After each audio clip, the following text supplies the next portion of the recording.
What जी। Is land law? Land law ये कहता है कि किसी भी पर्सन के पास जिस पर्टिकुलर एंटीजन की अवेलेबिलिटी होगी उसके कॉरेस्पॉन्डिंग एंटीबॉडी नहीं होगी, अगेंस्ट वाली एंटीबॉडी इनहेरेंटली प्रेजेंट होती है उसके पास। ठीक है। अब यहाँ पर फॉर एग्जांपल अगर उसके पास ब्लड ग्रुप ए है, ठीक है, ए ब्लड ग्रुप अगर है तो यानी सरफेस पे एंटीजन कौन सा है? ए। तो उसके पास एंटीबॉडी कौन सी होगी? एंटी ए नहीं, बी, एंटी बी होगी। ठीक है ना, स्मॉल बी कह दो या एंटी बी कह दो। यानी कि अगर ए एंटीजन है तो कॉरेस्पॉन्डिंग एंटीबॉडी कौन सी हुई? स्मॉल ए। तो कॉरेस्पॉन्डिंग एंटीबॉडी नहीं होती, ठीक है, अगेंस्ट वाली एंटीबॉडी होती है, यानी कि एंटी बी या स्मॉल बी उसके पास होता है। ये लैंड लॉ है। ठीक है। आरएच ब्लड ग्रुपिंग के केस में ये लैंड लॉ लागू नहीं होता। इसका मतलब क्या है? यहां पर अगर कोई आरएच निगेटिव है, यानी उसके पास आरएच ब्लड ग्रुप नहीं है, आरएच एंटीजन नहीं है उसके पास, तो that person will not have anti RH antibody. ठीक है, ये कहने का मतलब है। Okay, so Landsteiner law is not applicable in case of RH blood grouping. So let's start what the RH blood grouping is. Actually, जैसे surface के ऊपर A या B होते हैं तो हम ABO blood grouping कह देते हैं, वैसे ही यहाँ पर सरफेस के ऊपर या तो RH होगा और या तो नहीं होगा। If the RH antigen is not present on the RBC plasma membrane, then that person is having actually RH negative blood. And if on the surface RH antigen is present, then that person will be said to having the RH positive blood. Now, दूसरी बात ये होगी कि land law ये follow नहीं करता। ठीक है, नहीं करता, यानी कि फिर से मैं बता दे रहा हूँ, इस बात को बार बार बोल रहा हूँ जिससे ये बात क्लियर हो जाए, क्योंकि आगे इसका यूज होगा कि लैंड लॉ फॉलो नहीं करता। इसका मतलब ये है कि आरएच निगेटिव वाला जो हाईलाइट किया हुआ है यहाँ पे, तो आरएच निगेटिव वाला जो ब्लड ग्रुप वाला पर्सन है उसके पास आरएच के अगेंस्ट कोई एंटीबॉडी नहीं होगी। एक और बात बता दूं कि आरएच पॉजिटिव जो पर्सन है उसके पास तो कोई एंटीबॉडी होगी ही नहीं भाई, आरएच निगेटिव है, क्योंकि उसके सामने यहाँ पर ए और बी ब्लड ग्रुप तो है नहीं, यहाँ तो या तो आरएच है और या तो नहीं है। तो आरएच पॉजिटिव के अंदर किसी आरएच के अगेंस्ट एंटीबॉडी की हम बात ही नहीं करते। नाउ अब यहां से तीसरा पॉइंट शुरू होता है, बड़ा इंपॉर्टेंट पॉइंट शुरू होता है। Let me highlight this one. An RH negative person, if exposed to RH positive blood, will form specific antibodies against the RH antigen. ये बड़ी खास बात है। इसमें क्या है कि अगर RH नेगेटिव पर्सन को आपने एक्सपोज कर दिया, दे दिया है, ट्रांसफ्यूज कर दिया है RH पॉजिटिव ब्लड को RH नेगेटिव वाले को, तो उसमें स्पेसिफिक एंटीबॉडीज बन जाएंगी। इसलिए RH group should be matched before transfusion. Transfusion से पहले RH group should also be matched बोला है। ठीक है, यानी कि एबीओ ब्लड ग्रुपिंग तो मैच होनी ही चाहिए, ये भी मैच होनी चाहिए। A special case of RH incompatible, यहां से शुरू हो जाती है अलग कहानी है। आरएच ब्लड एक इनकम्पैटिबिलिटी या मिसमैचिंग की कहानी शुरू हो जाती है जब RH negative blood of A pregnant mother with Rh positive blood of the foetus mix हो जाता है। उस केस में क्या हो रहा है कि प्रेग्नेंट मदर का ब्लड है आरएच नेगेटिव, उसके पास एंटीजन नहीं है, फीटस का ब्लड है आरएच पॉजिटिव, उसके पास आरएच एंटीजन है। तो ये मिक्स कब होगा? मिक्स होगा पार्चुरेशन के टाइम पे। अब यहाँ पर बात यह है, RH antigen of the fetus do not get exposed to the RH negative blood of the mother in the first pregnancy। ठीक है, वो इतना एक्सपोज नहीं हो पाता है। एक्चुअली थोड़ा बहुत एक्सपोज जब तक हुआ तब तक एक्चुअली वो पार्चुरेशन हो ही गया। तो ये कहना बिल्कुल सही रहेगा कि फीटस का जो RH एंटीजन है वो नहीं गया, वो तो प्लासेंटल कॉर्ड में जितना था वो होता है, तो फीटस तो अलग हो गया। तो first pregnancy as the two bloods are well separated by the placenta, placenta से सेपरेट भी होते हैं, ये भी बात है। प्लासेंटा हीमोकोरियल प्लासेंटा है, एक तरफ हीम है यानी कि ब्लड है और दूसरी तरफ कोरियन होता है, कोरियोनिक विलाई होती है। There is no chance of escaping the RH positive blood of fetus towards the RH negative blood of mother। ठीक है, RH antigen of the fetus do not get exposed to RH positive blood of the mother, RH negative blood of the mother in the first pregnancy, as the two blood are well separated by the placenta। However, during the delivery of the first child, there is a possibility of exposure of the maternal blood to small amount of RH positive blood from the fetus। उस case में अगर हम बात करें तो इन such cases जो mother की immune power है वो उसको एंटीजन के फॉर्म में रिकॉग्नाइज करके उसके अगेंस्ट एंटीबॉडी बनाना शुरू कर देती है। ठीक है, अब क्या होगा यहाँ पर, सब्सिक्वेंट प्रेगनेंसीज में RH एंटीबॉडीज ऑलरेडी मदर के पास हैं, और मैं इस बात को बहुत जोर दे के कहना चाहूंगा कि प्लासिंटा हीमोकोरियल है, वहां पर कोई ब्लड सेल नहीं वहां पर जा रही है, एक्सचेंज हो रही है। ठीक है, आरबीसी की मेन बात की जाए तो अदरवाइज वहां पर प्रोटीन्स जा रहे हैं, वहां पर अमीनो एसिड जा सकते हैं, वहां हार्मोन्स जा सकते हैं। ठीक है, वहां सिग्नलिंग हाँ मॉलिक्यूल्स जा सकते हैं। मैं समझ गया। तो RH एंटीबॉडी, एंटीबॉडी तो जाती है, यस, एंटीबॉडी एंटीबॉडी ए तो जाती है कोलेस्ट्रम, वो उससे ए तो जाती है पहले भी। IgA कोलेस्ट्रॉल में होता ए नहीं, वो तो कोलेस्ट्रम से जाती है, वैसी एंटीबॉडी जाती है ना।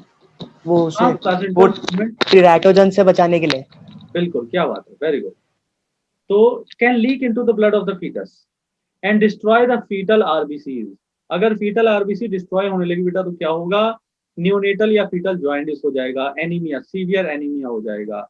इसी को हम क्या कहते हैं, इरिथ्रोब्लास्टोसिस फीटालिस। ठीक है, this can be avoided by administering anti-RH antibodies to the mother immediately after the delivery of the first child। ठीक है, फर्स्ट चाइल्ड की जैसे ही डिलीवरी हुई anti-RH एंटीबॉडी दे दी। क्या आप बता सकते हो क्या करेंगी ये anti-RH एंटीबॉडी? एनटीआरएच है सर, वो उसको सप्रेस करेगी जो कैसे इस पे सप्रेस करेंगी? है, मदर पे, RH नेगेटिव पे। कैसे, प्रोटीन है ना ये। क्या करती हैं एंटीबॉडीज? एंटीबॉडीज का मेन फंक्शन क्या होता है? इम्यूनिटी। कैसे, मैं बहुत ज्यादा स्पेसिफिक एंटी होकर पूछ रहा हूँ। एंटीबॉडी का main function, antibody human health and disease हम एंटीजन से लड़ती है, एंटीजन से लड़ती है। बस, एंटीजन कौन है यहाँ पर?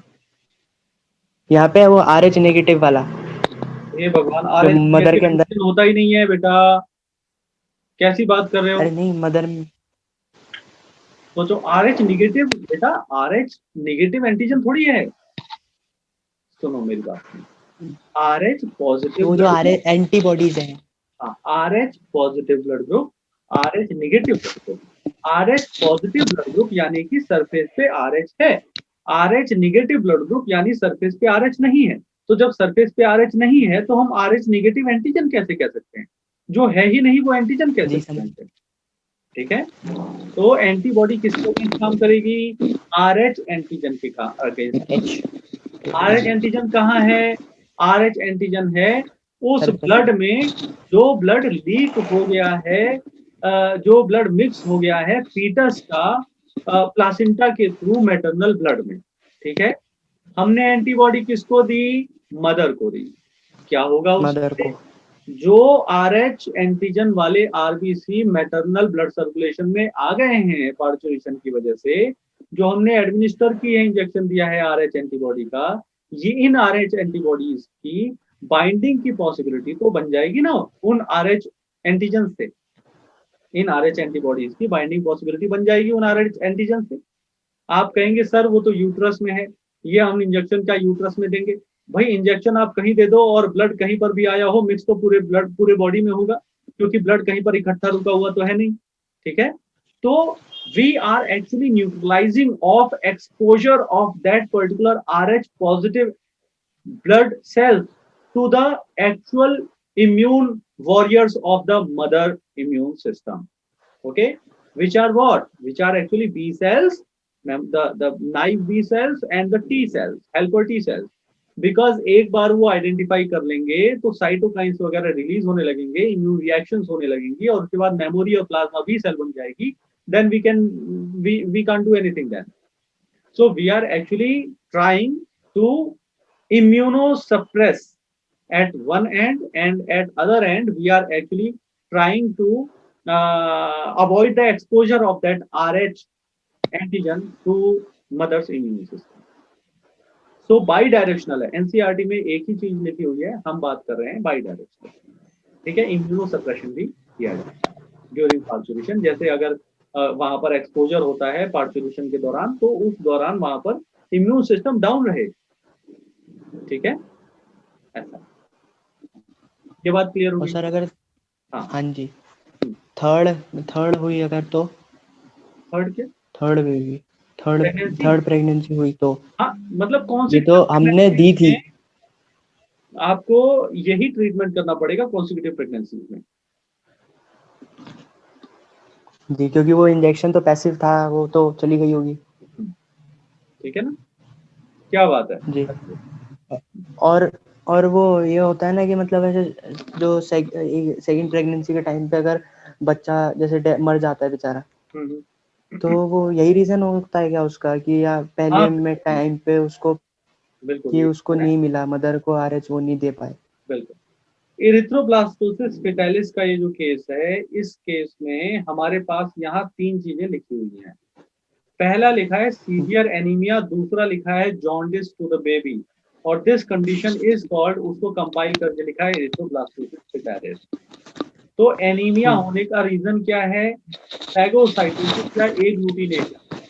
उसकी वजह से यहाँ पर आरबीसी का फैगोसाइटोसिस हो जाता है और आरबीसी कम हो जाती हैं, नंबर कम हो जाते हैं। और आरबीसी अगर कम हो रही है तो जाहिर सी बात है उनका उनका उनकी लाइसिस हो रही है। लाइसिस होगी तो क्या बनेगा? Bilirubin delivered. कितना बनेगा? जरूरत से ज्यादा। क्या होगा? डिपोजिशन। क्या बोलते हैं? जॉइंटिस। Deposition, jaundice. अब दूसरी बात यह है कि किडनी से इरिथ्रोपोइटिन निकलता है और वो बोन मैरो को जाके बोलता है कि there is scarcity of the RBCs, we should liberate the immature RBC. No issue, we have to liberate the RBCs from bone marrow. Okay, उसका उसका प्रोडक्शन बढ़ाना है, अपने को प्रोडक्शन बढ़ाना है, लेकिन सिग्नलिंग जो है मोबिलिटी की वो ज्यादा हो रखी है। तो क्या होगा? इरिथ्रोपोइसिस तो अपने समय से ही होगा ना, लेकिन उतना ज्यादा इरिथ्रोपोइसिस का रेट तो नहीं पॉप अप हो पाता है। Immature erythrocytes which are known as erythroblast, okay, those RBCs actually come up in the blood circulation of the fetus, and that condition is known as erythroblastosis fetalis। fetus में erythroblast का आ जाना circulation में।